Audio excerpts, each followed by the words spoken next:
Today we're going to go over managing trades. If you're in this trade, let's take a quick look at how we should be managing them going forward. Now this is Cintas, series of higher highs and higher lows, trading up above that 200 moving average on the daily chart. If you look on my channel, back on the 21st of November, we were right here at this arrow. We're looking to see if we can use that pocket of potential support for more upside. It did resolve itself back to the upside. Now taking a quick look on the hourly chart, we're trading nicely above the 200 moving average on the hourly. What you can do here, you can use a smaller moving average, such as a 21 or even a 50 moving average, and you can ratchet up your stops along the way. So you're making some gains with this stock.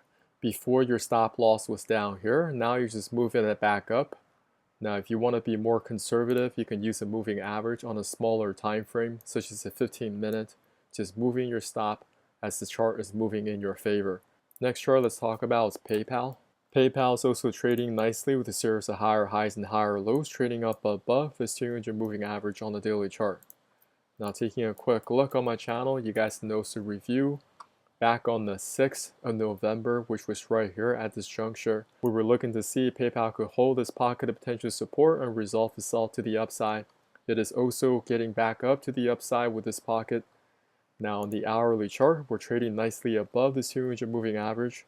So right now it's all about managing this trade and locking in your profits. You can use the 200 moving average on the hourly chart.